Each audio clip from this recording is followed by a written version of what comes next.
bullet rounds inside of a hospital. I'm here in Latakia, in the area which has seen some of the most intense violence in months here in Syria. In this very hospital just a few days ago, the remnants of the former Assad regime launched a failed coup attempt here in the coastal regions of Latakia.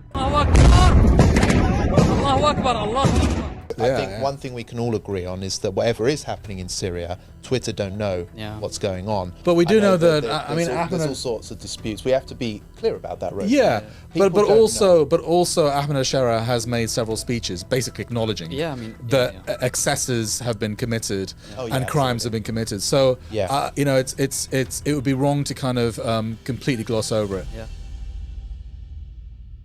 Bismillah ar-Rahman ar-Rahim. Assalamu alaikum and welcome back to another episode of Muslims Uncensored with me, Robert Carter, Roshan Saleh, and also who is debuting on our wonderful programme is our new colleague at Five Pillars, Haris Tagari, who has just returned from not just a day, not just a week, but an entire month visiting a new Syria, a Syria free from the former tyrant, the dictator, Bashar al-Assad. Haris, assalamu alaikum. Wa alaikum assalam. Salam to you, Roshan, as well. Assalamualaikum. Thanks for coming back, as you always do, crawling back into the studio. Good to have you with us. Haris, I'm going to start off with you straight away. So I'm sure everyone will be well aware of the situation in Syria. There's been a lot of news, fighting, everything. We're going to discuss all of that. But first of all, let me just ask you straight up, how was Syria? You know, you asked me this question before, and it's one of the questions that I hate because even myself, you know, I'm starting to process everything. It's been 4 weeks, so I'm asking myself, you know, how is Syria? How has it been? And, you know, subhanAllah, I've seen so much in the last 4 weeks, you know. Literally, for the past 4 weeks, I've been looking at rubble, you know, devastation, decimation. And then now I'm in London, literally just last night in a snap. Looking at more rubble. So, another from one war-torn country to another war-torn country, you know. So, subhanAllah, I'm starting to process it all, but it's a very historic period that I was in Syria. So I witnessed literally history reveal itself live. I was at the Umayyad Mosque when Erdogan's son was there. You know, there was so much happening, especially with the recent tensions right now. So subhanAllah, I got to see a lot, I got to do a lot, and I'm ready to discuss, inshallah. As much you know, we're going to spend quite a lot of time on your trip. So let's start from the beginning. How did you get there? How did I get there? So you have to obviously cross a few countries to get into Syria. There is the airport is open now, but it's a little bit techie when I was there. When I first went. So I went from London to Cyprus, then Cyprus to Lebanon, and then from Lebanon there was the land border to Syria. So I had a few issues on the border because obviously they knew I wasn't just a tourist. I had my backpack and they probably could see that I had cameras and stuff. So they had they caused a little bit of a ruckus there. You went in on your own? On my own, yeah, on my own. But I had contacts on the ground, journalists, there was a couple of charities that I was working with. So alhamdulillah, they managed to help when they could.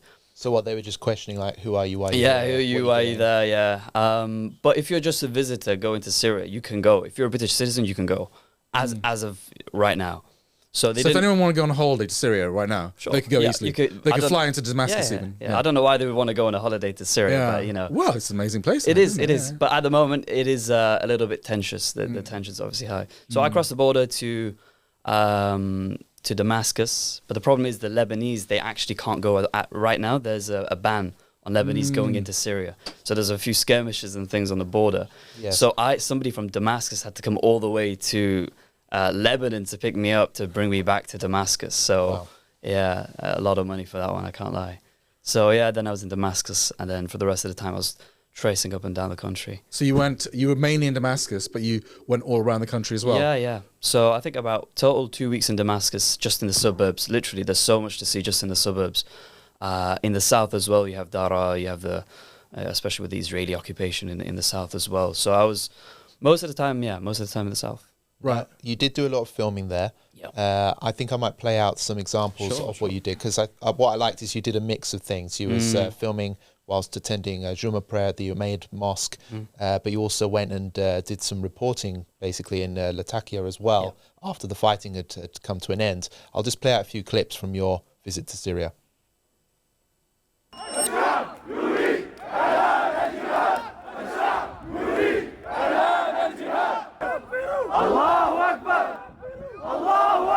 SubhanAllah, there's gunshots in the sky.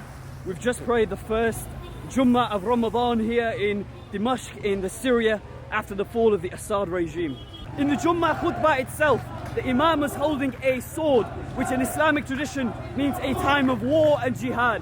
And now, after the Jummah Salah, the Shabab, or the people, have marched into the streets behind me, and it reminds me so much of the early days of the revolution here in Syria, chanting the same chants which were once chanted against Bashar al-Assad, and today they're being chanted once again at the residue of the Bashar al-Assad regime in the coastal regions in Latakia and the other Alawite strongholds, which have a strong presence of the former regime. Many of the Shia and Alawite militias are engaging in guerrilla warfare, attacking civilians and security personnel. There's always been a tradition in Syrian history to protest after the Friday prayer. The first march against Bashar al-Assad in 2011 was called the Friday of Dignity, in which the Muslims would gather outside the masajid like they have done today to protest. So obviously that's one example. I'm going to play out a video. I don't think it needs audio, viewing a tank and all sorts. Yeah. So literally he was doing a bit of everything. Everything, yeah. Climbing minarets here and there, yeah. Just tell me, what was the atmosphere like? Because I mean, it looks electric. There's a lot happening still. Oh, yeah. It's you really feel, like I said before, like you're in history, like you're witnessing something great. And it wasn't just, a random protest. This was something that, a crowd, literally for 3 hours, I was with the protesters from the Umayyan Mosque, from the mosque itself, all the way, throughout the whole city, people just chanting, like crowds after crowds.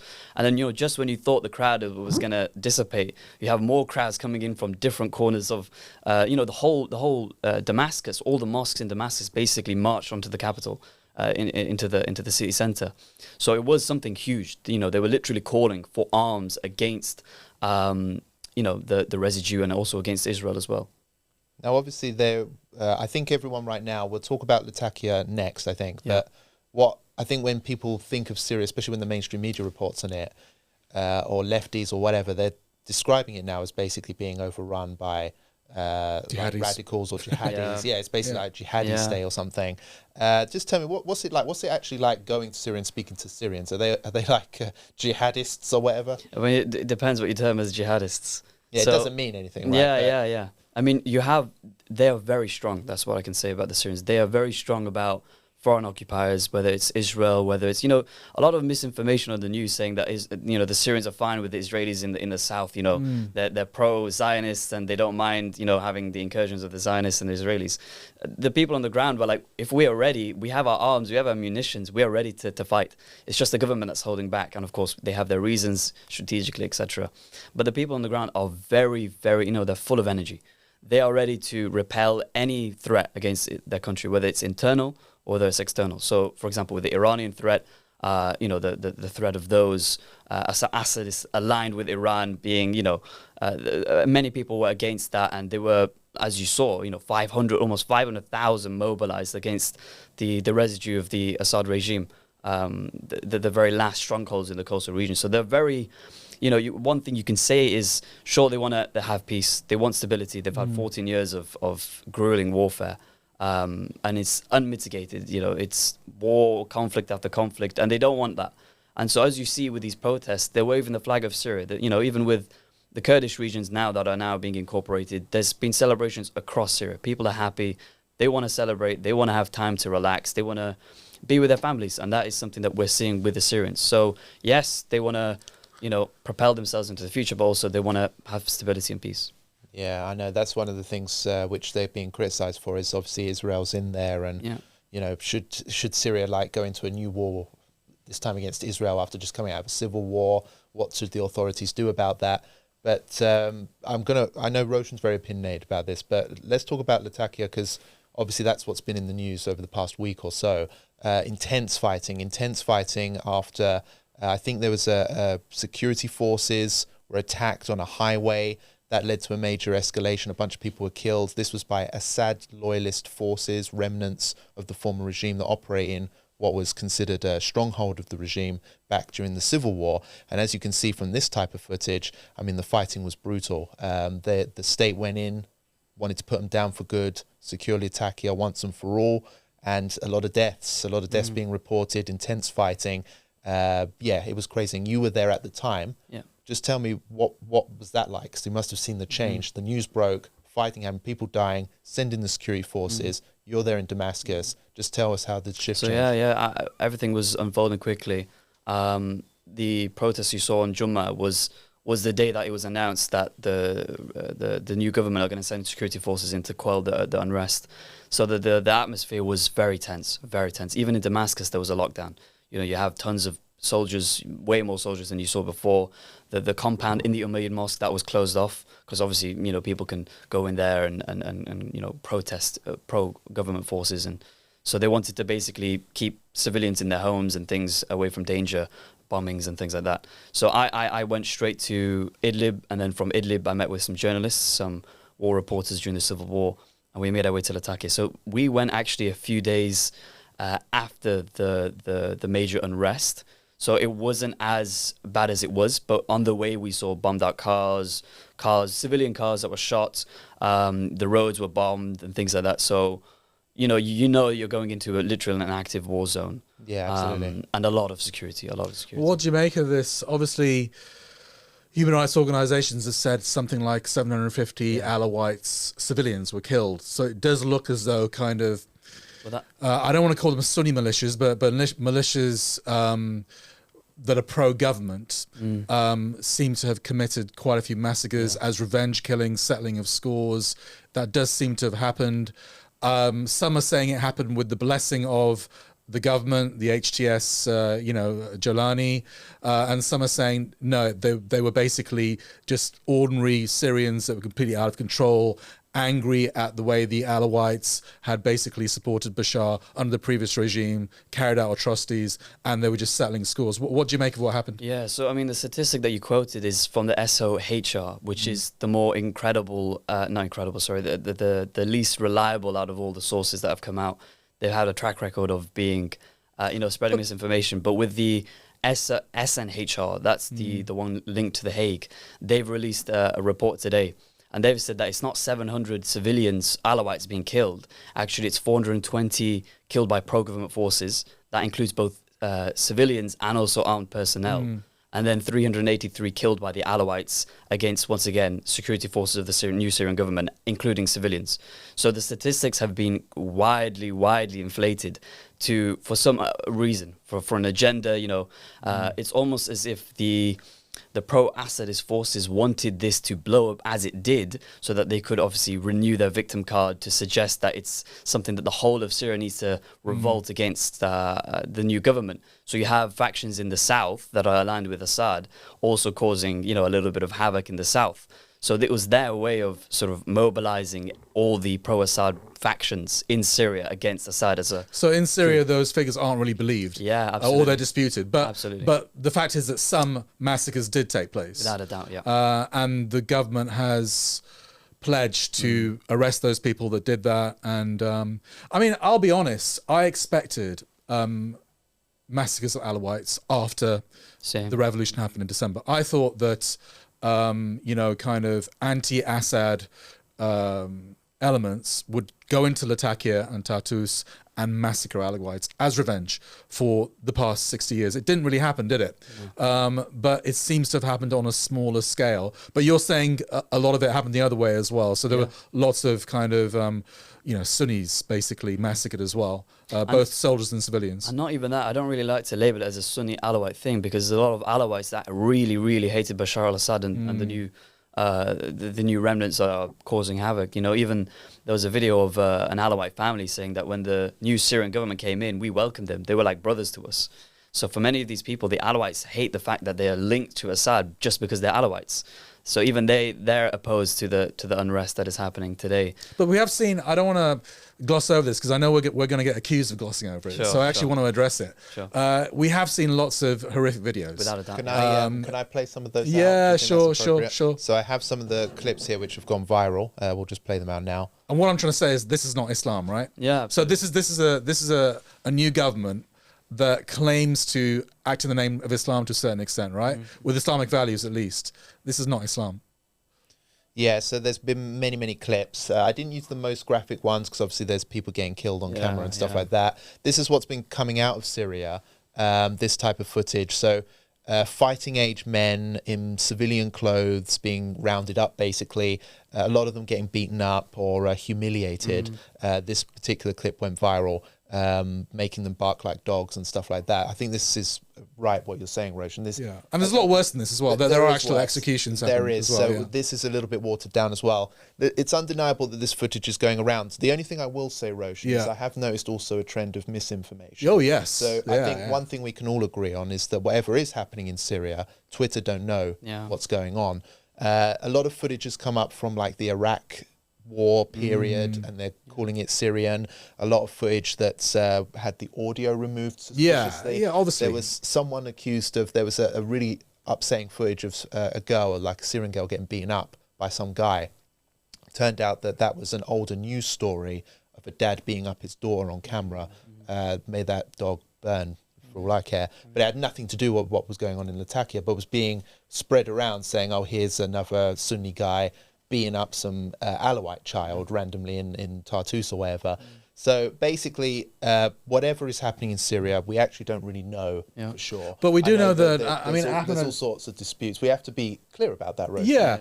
But also Ahmed al-Shara has made several speeches basically acknowledging that excesses have been committed and crimes have been committed. So it would be wrong to kind of completely gloss over it. Something bad has gone on, and it needs to be clamped down on, I think, and that's what he's pledged to do. Yeah, absolutely. It's just what I find bothering about all of the recent upset is obviously we don't want to see massacres. We don't want to see innocent people killed at all. War is a horrible thing. We all agree on that. But people are talking down to us at the moment, saying things like, oh, we warned you about this and this is happening now. And it's like, well, the fact is Syria's been in a nasty civil war that was caused by the regime. If they ruled justly, I don't think that they would have seen the uprising and the popular support that anti-Assad forces received in Syria. That's no doubt about it. So the regime is responsible for the civil war, as far as I'm concerned, to an extent. I know there was foreign powers interfering and all that type of stuff. But at the end of the day, if he ruled by consensus, the whole nation would have rallied behind Assad, right? But which didn't happen. And then also we see, like, after a vicious civil war, you expect it to be like what? People handing out bunches of flowers. Do you know what I mean? It's an ugly situation. Ugly things have happened. But what we've got to do is stick to the facts and not feed into to inciting more violence. It is funny. A lot of people are feeding into this. It's like they want the civil war to continue. Well, it is funny how, or ironic how, Assadists in particular, online, the usual suspects. We're talking about people like, I guess, George Galloway and who else? Tim Anderson. So the anti-imperialist left, the Craig Murrays, the anti-imperialist left, but also the supporters of Iran. So during a 14-year civil war, and I know this because I worked for Press TV for several years, so I've seen it from the inside. They were completely silent when Assad's forces were barrel bombing civilian populations, when those kind of videos that we've just seen now, much worse than that, we were seeing that for 14 years. When that was happening, these guys, to a certain extent, not every single one of them, but some of these guys were literally cheering it on or downplaying it or dismissing it. Now, that's what they're accusing us of doing now. It's highly hypocritical. Suddenly, these guys have found their human rights voices. They didn't have it for 14 years, but suddenly they've found their human rights voices. I mean, it's absolutely laughable. Yeah, and that's the thing. Like, it's just, do these people really want what's best for Syria or the Syrian people or for the Arabs or for the Muslims? Because they pick and choose. Like, okay, it's ideology for them, I think. We back this revolution, we back this cause, we back this fight, but then when all of a sudden the Muslims don't do as they want, according to their ideological beliefs, their narrow worldview, then all of a sudden they start condemning, oh, these are all terrorists and oh, these are jihadis and blah, blah. And they start using the same talking points, same things we hear from the right wing or from people who are pro-Israel. We hear it all again and it's from a different angle. So, I wish and pray that Syria has a bright future. I know it's going to be hard and a long time till we see that. But the fact is, I don't want to see more fighting. I don't want a new civil war. Do you know what I mean? I want what's best for them. And I mean, it's clear Iran and the anti-imperialist left, they're trying to stir up minorities. And you described it as a coup attempt, right, in Latakia. So they're trying to stir up those minorities against the new regime because they've lost Syria and they're bitter at losing Syria. But I want to ask you about Israel, because obviously the major criticism of the new regime in Syria, Jolani, Ahmed al-Shara, is the attitude towards Israel. So Israel basically are bombing Syria at will. They've taken over territory in Syria. They're effectively occupying southern Syria. They've said that this is going to be a buffer zone, demilitarized. So they're basically raping Syria as we speak. And the accusation is that Jolani is not lifting a finger. Like he's happy to go in against the Alawites, but he's doing nothing against Israel. What would you say to that? Yeah, it's a cheap argument that the leftists use to suggest that he's pro-Zionist. Now, I have no idea if he is or not. I don't know if he has connections. That's beyond my scope. Or rather, the whole Syrian government is pro-Israel. What I like to highlight is, one, yes, as Robert said, 14 years of a revolution. You know, there was barely electricity. I had cold showers for 4 weeks, and I was in hotels. These are 5-star hotels. So there's barely electricity. There's barely a functioning economy. How then can you go in and confront a superpower? You know, they said, oh, okay, 500,000 were mobilized against the Assadists. Well, they can, because they're not fighting against huge tanks or a nuclear superpower. So another thing you have to take into consideration is that you have to first sort out the internal problems, and then you can worry about external foreign policy. You can't exert your influence upon someone like Israel without dealing with things in your own yard. So you have Ahmed Shara having these agreements and peace negotiations with the Druze, with the Kurdish, and of course now he's solved the problem with the Alawites, of course with a very violent ring to it in the coastal regions. So he's a very strategic man, Ahmed Shara. Say what you want about him, he's very strategic. And in one of the interviews, he actually said, I cannot comment on what we're going to do when it comes to Israel. So he said, we are doing something, but we can't comment right now He did call them the enemy for the first time in a speech at the Arab League Summit. He actually said, he referred to Israel as the enemy. Yeah. What was worrying me is that for several months, he didn't say a damn thing against Israel. And he didn't even express much support for the Palestinians. That was what was really sticking in my gut. Because I'm not a crazy gung-ho guy. I realize that politics is dirty, it's pragmatic. I know that you can't make suicidal moves. But at the same time, I always felt that he should have expressed at least some more sympathy for the Palestinians, for their plight, and some harsher words against Israel. He wasn't even doing that. He seems to have changed that rhetoric slightly over the last few weeks. I think the question is, though, will this pay off? Because, I mean, we know how America treats its allies. Just look at Ukraine and Trump's exchange with Zelensky, for example. If you're going to go into their sphere of influence, are they ever going to sort you out? I mean, how long have the Kurds, for example, been promised, oh, you'll get some kind of state, we'll sort you out, don't worry, this and that. And now all of a sudden they've basically decided, like the Kurds in the north of Syria, well, the US is not going to do anything, so let's come part of the Syrian government again, let's fall in with them. But I just feel like with the whole Israel thing, I mean, Israel's taken a big fat chunk of Syria now. They're pushing in. They're bombing Syria now. In fact, they actually attacked Syria, Damascus this morning. I saw on the news targeting Palestinians there. Okay, so if you're going to go down this strategy, is it actually going to pay off? Is Syria going to be better off? You're talking about getting gas and electric, but what good is that if you've lost your country anyway and it's become a vassal state of bloody Israel? Do you know what I mean? So I just wonder. I mean, if this was Afghanistan, for example, and they were unlucky, they were cursed to have a border with the apartheid state, and Israel went in and took over a big chunk of Afghanistan. Do you think that the Taliban, for example, would be like, well, let's negotiate with America, let's wait it out and hope for a better future? I don't think so, Roshan. I think I think we'd see them fighting tooth and nail as long as it takes. The Taliban would fight without a doubt. They have that principle, don't they? They did fight, Yeah, exactly. And now it's actually, subhanAllah, it's actually paid off. They've got the whole country back. The occupation's ended. Now they can do what they want to do. I don't know where you sit on this, Roshan. It's a bit. It's a very. I mean, I'm not. I'll come back to you in a second because you're the one that's just been there. I mean, I've only been to Syria once for a brief period about 15 years ago, so I don't know the country very well. But it just seems to me like it's once again it's the plaything of major powers because of its geography, and I think that Ahmed al-Shara is trying probably to maneuver as best as he possibly can for the best outcome for Syria. But I think it's a big ask to actually do that when you're facing, powers that are much greater than Syria and have much more power. And there's so much foreign interference there that I'm not overly hopeful about what he can achieve, even if his heart is in the right place. I don't know, what was your you told me that you went in with one impression and perhaps left with another impression. Tell me about that. Yeah. So even just saying, to the people on the ground, how is a liberated Syria, how is a free Syria?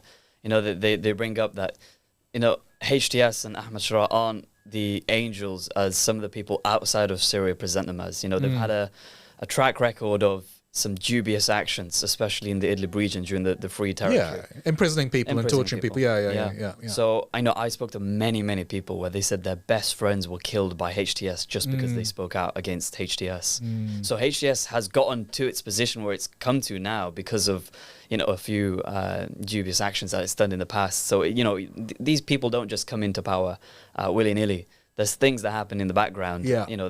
They have to, like as they say, break a few eggs to create an omelette. So, yeah. Do you think that they actually command like some kind of popular support or a decent amount of support? Yeah, 100%. Without a doubt, they're very popular. Whether that's because it's better than Assad or whether that's because they're genuinely popular, I guess we'll have to wait. It's been 3 months. It's hard to tell these things within a matter of 6 months, maybe even a year. So I think in the next coming months, we're going to really see how people react. But with the Christians and with the other minorities, with many of the Syrians, they're very, very popular. Do you think they have control over the whole country? Because obviously their history has been in Idlib, so a northern province of Syria. To go from governing Idlib to the whole of the country is a big ask, right? And do they actually have control over the country? I mean, with the unrest in Latakia, we've clearly seen that they may not have control because you have factions, irregulars, we have even criminals, just random people got their weapons and made their way to Latakia. So the HTS army is not fully integrated. It's not centralized yet. So that's why we saw many of the crimes, deplorable actions, scenes, as we said, similar to what the Alawites did to the Sunnis. Horrible, heinous crimes. Tell me about your interaction with kind of ordinary Syrians, with ordinary people. Yeah. You must have a few stories to tell.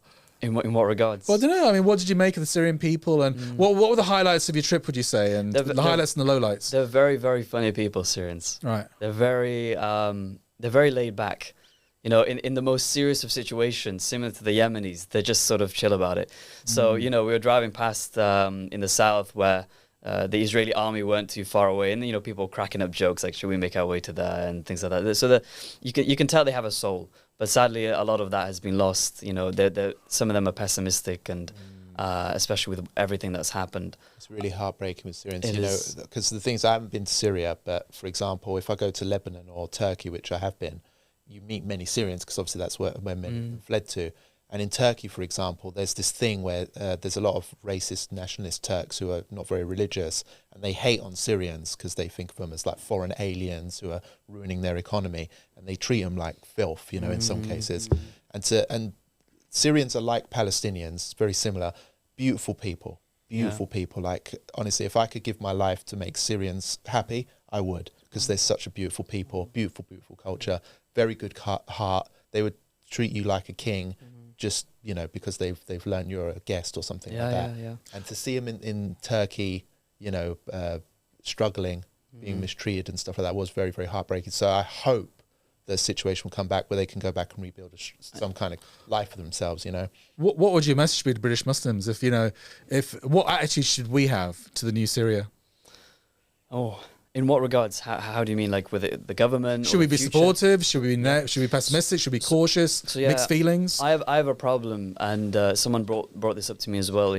Standing behind a flag unconditionally. That is a problem that the Zionists did when they came to Palestine. These people learned violence. They were imprisoned. They were they had the torture in the Holocaust, and then they came to Palestine with all that rage and that violence. And when they have the Israeli flag, they feel proud to be Israeli, so they're willing to do anything for that love for their country. So many people now that I've seen, not going to name names, but they're unconditionally supporting HTS even though there are crimes committed, and they don't want to admit that they're crimes. You can't stand behind a flag unconditionally, otherwise we're going to become the very oppressors that oppressed the Sunni Muslims for 14 years. We don't want to learn violence that they taught us. We want to be better than them. And I think that's what separates the difference between the Assad loyalists now and the new government. The new government want to punish these people that have committed crimes, Sunnis that have committed these crimes.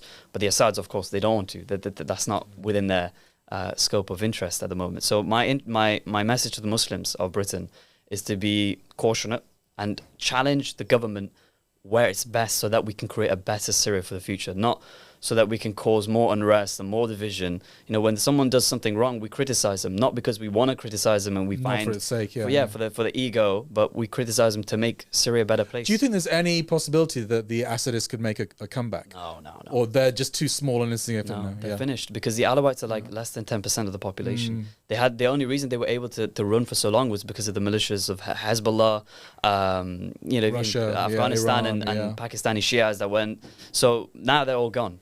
So there's no way that they can. And as a Muslim now, are you just freer to be a Muslim in Syria? Would you say, kind of in terms absolutely. You know, the moment I stepped foot in Syria, I was crying because you see people with beards, you see the kalima, you see the shahada everywhere. You know, after 14 years, they couldn't even chant the takbir in Syria. That was the level to which the regime wanted to target Islam and erase faith. And subhanAllah, throughout Syria, wherever you go, you see shattered minarets, you see the broken, destroyed mosques, and it really, really does hit home.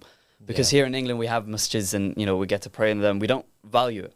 In Syria, there was a concerted effort to destroy the masajid because it's a secularist regime. For 50 years, they saw Islam as a opposition to their rule because Islam wasn't just a religion. It was political. It was, you know, it was driving everybody. It was the identity of the revolution. The revolution wasn't political, I think. That's what I learned in Syria. It was actually, it had an undertone of Islam. You know, the masajid were the very places, the public stages. That's where everything happened from. And to see these mosques, you know, in ruins and destroyed, and they would tell me stories where there would be a minaret, and they specifically targeted the minaret just because they had the takbir chanting. You know, areas where there were mosques were heavily destroyed because that's where people would crowd around. So there was many mosques in Damascus and Homs and Aleppo that just completely eviscerated. And these are not just ordinary mosques. These are mosques with hundreds of years of history. So it really is so satisfying to see now, after 14 years, you know, people wearing beards, you know, the kalima, and people chanted the takbir. It is so refreshing to see. You know, I've been in Iraq and countries like that, and you have, you know, Iranian militias, and they have skulls on their chests and things like that. You know what they're like. So to be in Syria, you feel like it is liberated on the surface. But of course, you know, there's still things that the Syrian government needs to sort of deal with and combat. Before we end on the topic, there is one thing I want you to address, Haris, because this has been big on social media. There's this accusation going around that basically Christians are being massacred right now, and it's big from the States. There's a lot of these Christian right-wing commentators who have big platforms. Tucker Carlson, for example, I think basically started the trend. He tweeted off the back of an Israeli account online. It said, it shared footage of the action in Latakia, basically an Alawite being humiliated or whatever, and the tweet basically said, Alawites, Christians, Druze, all minorities are being massacred right now. So just lump them all together without any evidence of that. And Tucker Carlson said, yes, I knew this was going to happen. Christians are getting massacred now for sure. So just clarify, is there actually a massacre against Christians in Syria? There was a crucifixion video, wasn't it? Was that a fake one, or? I didn't even see it. I saw one video where it looked like someone was being crucified. I don't know whether you've seen that same one. I've not seen it myself. Anyway, go on now. I mean, as I mentioned before, they're taking the opportunity to renew their womp cards. Yeah, because after so many years, to renew their what? Womp cards. What's that? Womp, as in their victim cards. Yeah, millennial thing. Like and that. What is that? What is that? It's like you have to dumb things down for Roshan. Do you know what it is? He's from a very old generation. Do you know what it is? It's like when something bad happens, you go, don't even know what it is. Even Robert, you don't know? Was it something rude? No, it's like womp, like womp about it, like it's cry about it basically. Okay. Yeah, I knew that. All right. I knew that. Well, actually, I don't actually care. So let's move on. Yeah. so yeah, they're taking the opportunity to basically, and it's always people outside of Syria. Yeah. So I spoke with many Christian Syrians, many, and they're really lovely people. Yeah, they're really lovely people, and they said we have no problem with the government. We're not getting massacred. You know, there's a statistic now that 0.4% of those killed by the government forces, so about 420. Were Christians, of the civilian casualties. So we're not talking about hundreds of thousands. These are just a minimal amount. As we mentioned, if you have 500,000 factions of decentralized people, military personnel going into this region, of course you're going to have rogue incidents and isolated incidents where people are massacred, but people are taking this as an opportunity to say, oh, they're finally doing the massacres that we've always wanted. And these people want this massacre so that they can, once again, claim their victimhood. Yeah, I'm sure, to be honest with you, the minorities are worried in Syria. Yeah. I'm not going to deny I mean, without a doubt, they are. Well, because they supported Assad, right? That's the real reason why they might be worried, is because they supported this brutal... I mean, not all of them, but generally we can say that Alawites definitely did, generally. I think Christians as well, right? Generally supported Assad because they would go over... They'd choose secularism over Islamism or whatever, you know? But that's the reason why they might be worried. Yeah, but I think, you know, we just can't let this crazy narrative from people living in the West dominate how apparently, a bunch of jihadi Sunni Islamist terrorists are just head chopping everyone, because it's just not the case. I mean, without a doubt, as Roshan mentioned, you know, there are crimes committed, but it doesn't represent the entirety of the army. You have still, you know, as we mentioned, 14 years of lawlessness. Nothing was not allowed. It happened in Iraq. You know, it's happening everywhere. You know, it's like the Lebanese civil war was full of it. Unfortunately, it's just part and parcel of war. If you allow war to happen, do you know what I mean? And it's like a lot of these people who are backing the Assad regime, well, he was a killer as well. He was a massacre, a murderer. On a much larger scale. Much larger scale. Yeah, I mean, and he was the one who was fed into all of this. I think people have forgotten already that at least 600,000 people were killed during the Syrian civil war. And even if you give Assad the benefit of the doubt, you'd have to say that at least 400,000 of them were people that his forces killed. You know, and that we're not even talking about the millions that had to flee the country and the other kind of suffering that went on. People have very, very short memories. Yeah, exactly. Should we move on? Anything else? Anything else that you wanted to say that maybe we didn't ask you? No, that is all. Yeah, I mean, there's so much to say. We'll be here for hours and hours. But that's all right. Yeah, well, I'm sure, inshallah, we'll have you back on the show. So from Assad to Nigel Farage. Nice transition there. Well, I better be careful what I say. But basically there's a party, Reform UK, that's been engaged in its own civil war. So there's the link there. They've got not quite massacres committed. What a bleak sectarian killings in no, there's been none of that so far, but it is heating up. Basically, Nigel Farage, Mr. Brexit, who is currently leader of the party, he's had his leadership and authority undermined by he's now a former MP, Rupert Lowe, who has basically rebelled against him. Other members of the party as well have all expressed anger. And it all sparked when Rupert Lowe was investigated for, I forget, bullying charges. Bullying or something. Like and it just blew up. And now it's turned into this massive civil war. Rupert Lowe's been had the whip withdrawn and has been expelled or something like that. And it's just constant digs. Like they're just having beef on Twitter and all this type of stuff. It's hilarious. And on GPDs as well. They're fighting each other on GPDs. Yeah, they're absolutely attacking each other full on. And it's dragged the party into... You know what's really funny about this, though? Is, all right, Rupert Lowe is accused of verbal threats against the party's chairman and one of their main financiers, this Muslim guy called Zia Yusuf. What's really funny about this is that half or probably more than half, the majority of Reform UK's support base, which is basically Islamophobes and racists, they've turned against Zia Yusuf. He's getting so much Islamophobic abuse. Oh, really? He's getting non-stop abuse online. So this is a Muslim, alleged Muslim, who is funding and is chairman of the major Islamophobic party in the UK. Wow. And karma is a bitch. Sorry, but chickens have come home to roost. He's getting so much Islamophobia now. Like, get out of the party and you're stirring it. You're a Muslim mole. So I'm doing my little thing on Twitter, and I'm telling people that we have actually planted Zia Yusuf into the heart of Reform UK. Nice one, yeah. To destroy the organisation from within. Creeping Sharia, I hope someone picks up on that. Well, some people are starting to call Nigel Farage like a secret Islamist or something like that. I appointed Nigel Farage. He's our mole. Yeah, because we control him. Because basically, Rupert Lowe, we're actually going to discuss this in the next topic. Rupert Lowe and a few other people in Reform UK, they do pick on Islam. So one of the MPs actually said that Sharia should be outlawed in the UK. There should be laws implemented to outlaw Sharia. In the first he doesn't know what Sharia means or what it is. Sharia. He says Sharia. Yeah, Sharia. He basically just said, Sharia, whatever that is, we need to outlaw it for some reason. And then Rupert Lowe has attacked Halal. He wants Halal slaughter completely banned because it's apparently it's barbaric. But not kosher slaughter. Apparently they're tickling sheep to death in other industries. Halal slaughter apparently is the barbaric one. So there's individuals in the party that are quite they pick on Islam. Nigel Farage, he's not a friend of Islam or Muslims, do you know what I mean? But he seems to be a little bit cautious of going too far on that. He said comments in other interviews like, we've got to work with Muslims at the end of the day if we're going to be a party of government because of the size of the minority here.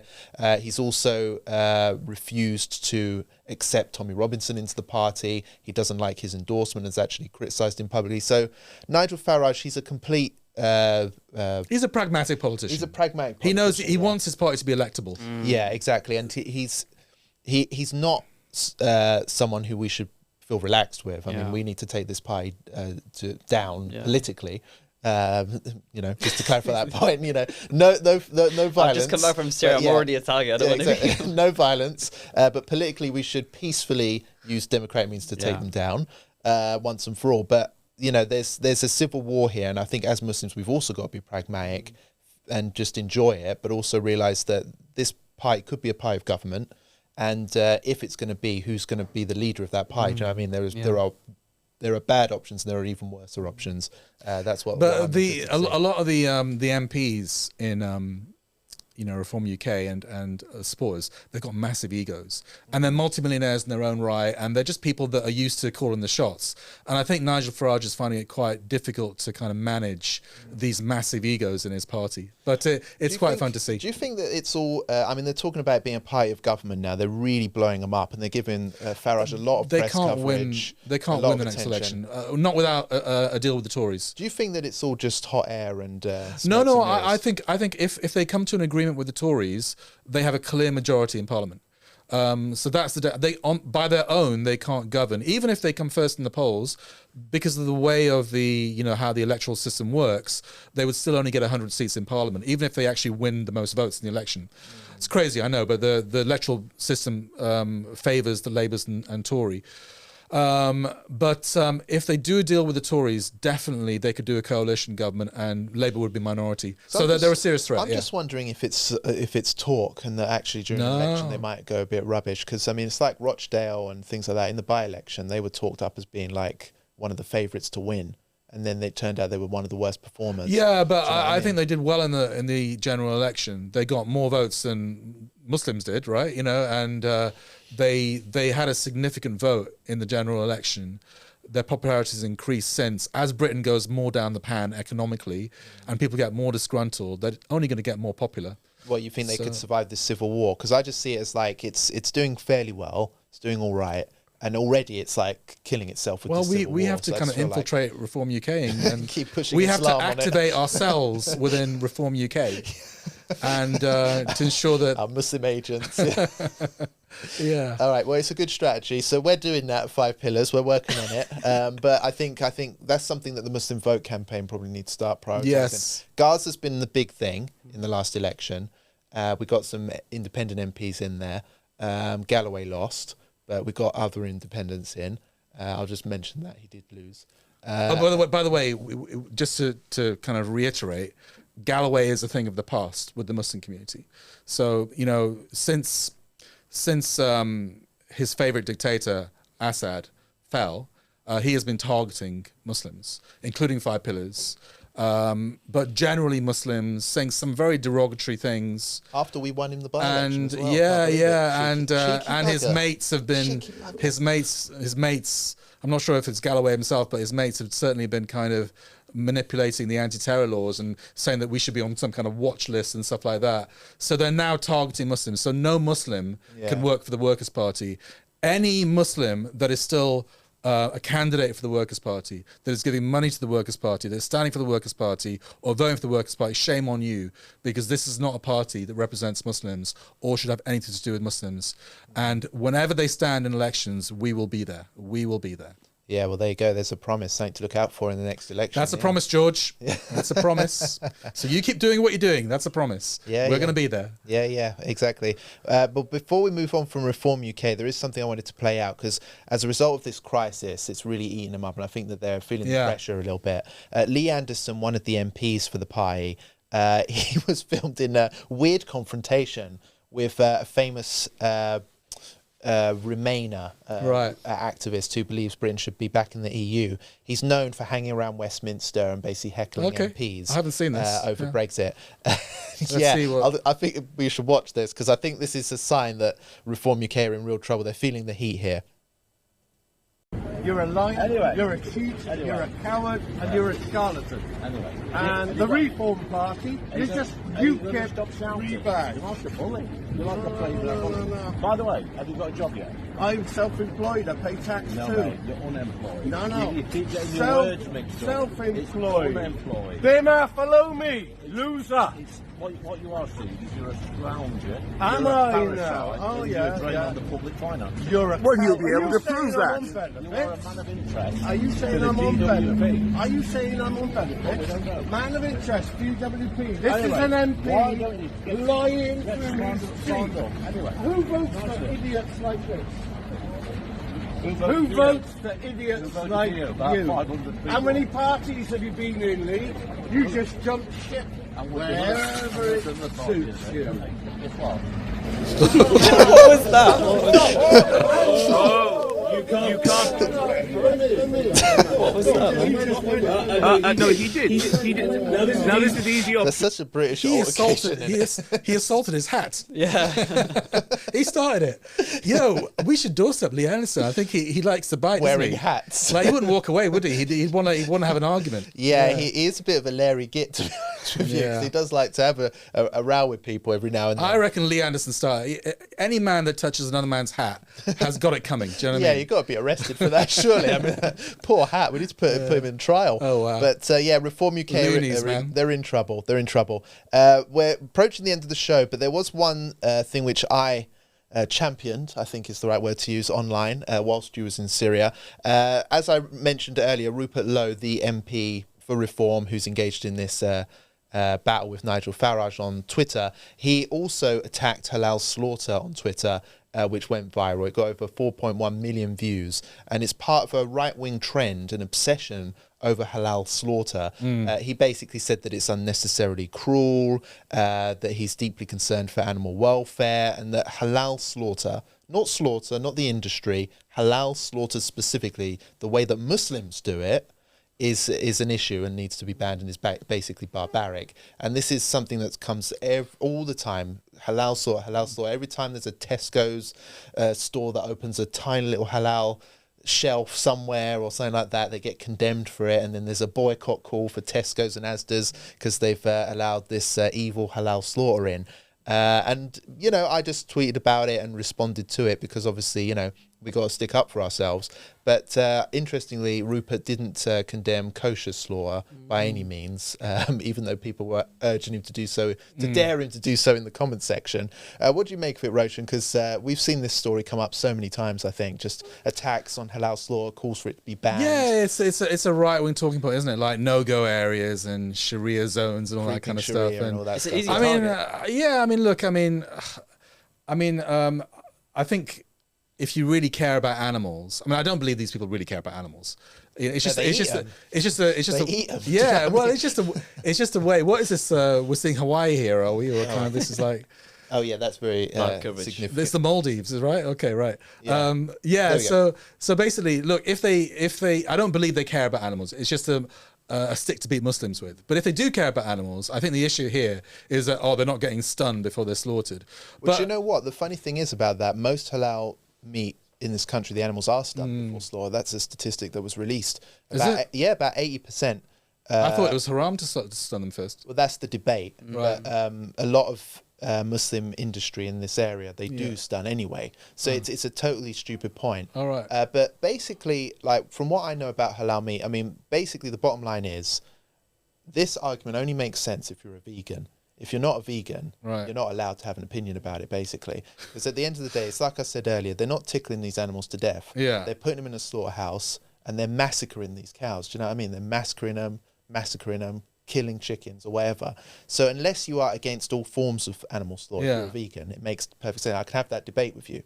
But when it comes to an obsession, if you're still eating burgers and you hate halal it's the same slaughter, thing. Basically, you're just an Islamophobe. But it doesn't matter how you're a naive bigot and an Islamophobe, basically. But playing devil's advocate, it does kind of matter how the animal's killed as well, doesn't it? I mean, but It does, under and Islam, halal, look, slaughter is the best way to do it. as long as it's done properly. Basically, but I think there are some yeah, halal if it's done abattoirs properly. here that need regulation. Yeah, absolutely. Yeah, No, yeah, I'm not going to sit here and say all Muslims are perfect. Yeah, but halal slaughter is. Yes. You know, it's Well, Islam's definitely it's the perfect. best way Yeah. to do it. Because I mean, look, at the end of the day, Islam says, I think there's a hadith.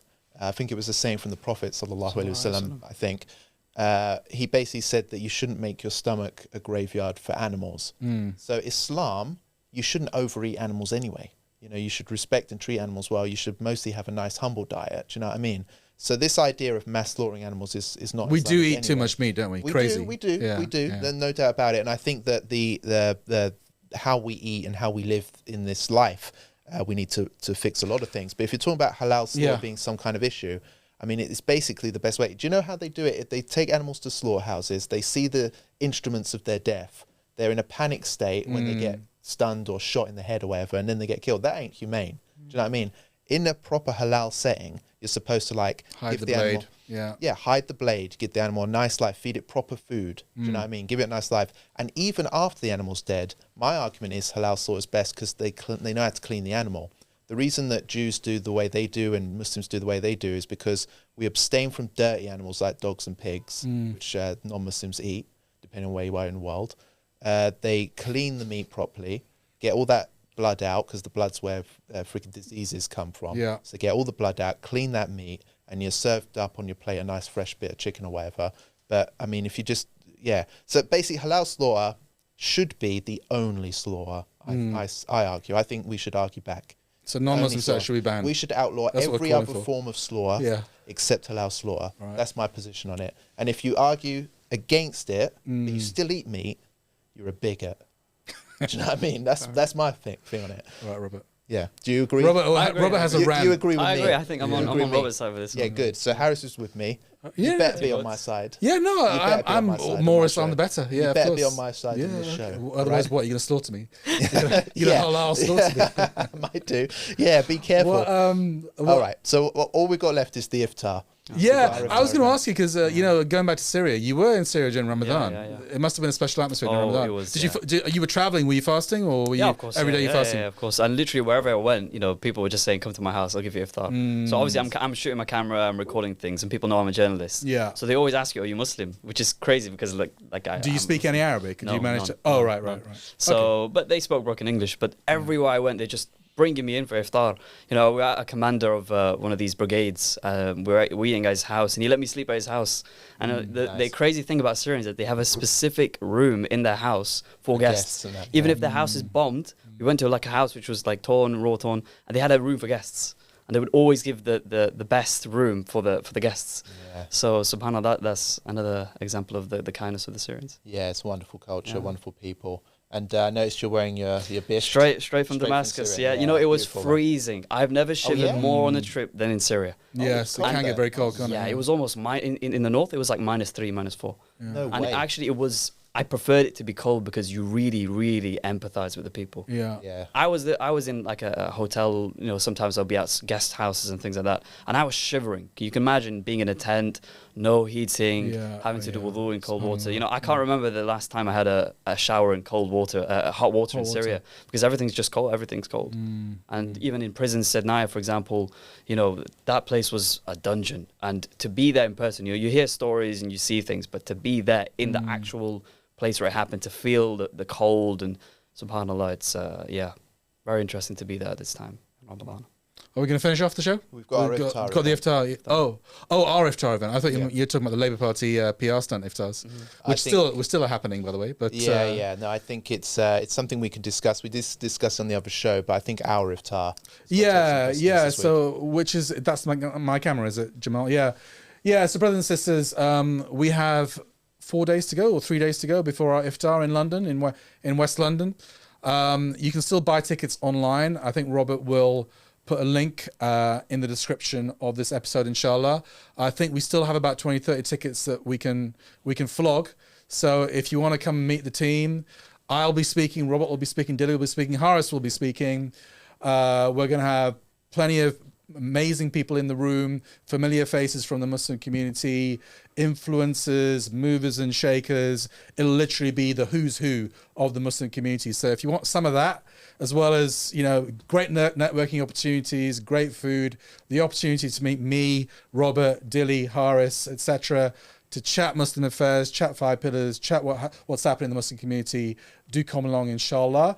It's for a good cause. It's also a fundraiser. It's also an opportunity to support Five Pillars and the work that we do. So inshallah, if you do, you know, support the work we do, like the work we do, please come along, meet us in person, and let's all have a great time, inshallah. So yeah, tickets still available. Inshallah, and you'll get the opportunity to meet Roshan, me, Dilly, and Haris as well. So do come along if you can, inshallah, and we'll get a chance to meet you and speak properly about what you think about the show. So inshallah, let's just end by saying thank you, Haris, for coming along. It's been great to have you, and inshallah we'll have you on other shows as well. Thank you to Roshan also, and thank you to everyone at home as well. So please like, share and subscribe. It helps the channel immensely, and until next time, it's Assalamu alaikum, ma salama for now.